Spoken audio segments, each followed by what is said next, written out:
And now I want to ask you about my question is if non-duality, if there is a tendency for it to devalue the facts of an illusion.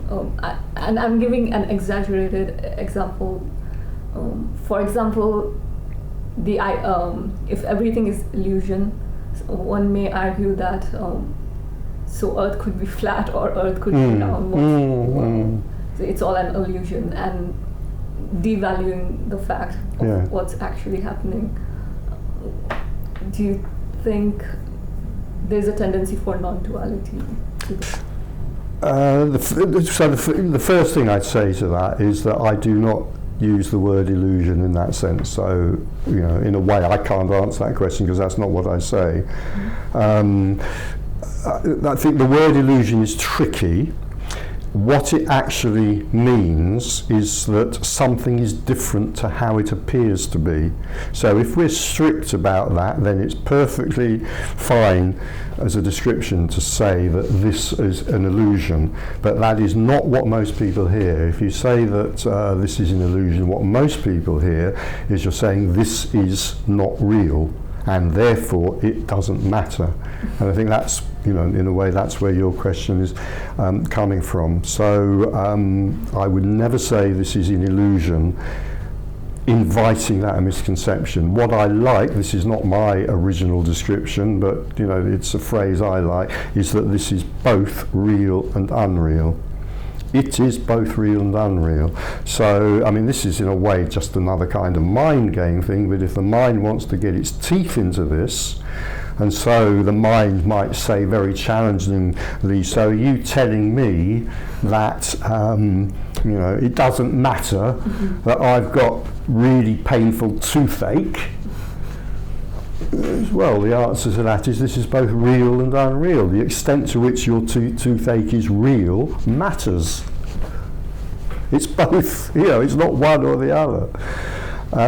So I think the word illusion is unhelpful because it is far more often misunderstood than understood. Yeah. And another idea that goes with around that concept is the idea of that thoughts are illusion.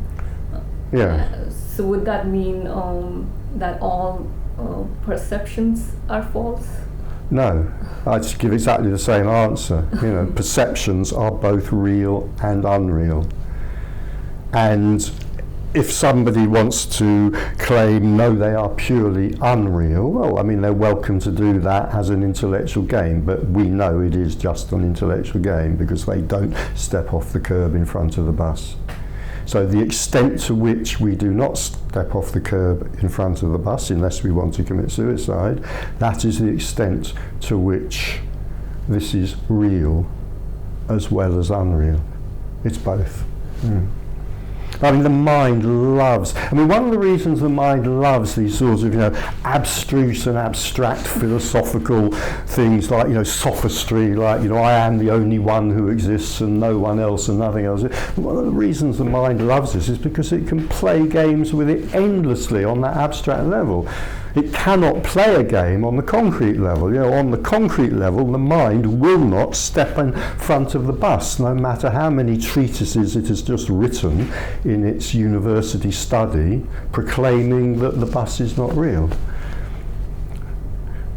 This is, I'm talking all the time, in a way it's misleading because I'm talking all the time as if the person and the mind is real, which of course it isn't. So if we take it back a little bit, we say, this is a psychophysical system. It is a real and unreal psychophysical system, and to the extent to which it is real, it has programs running in it dedicated to its survival.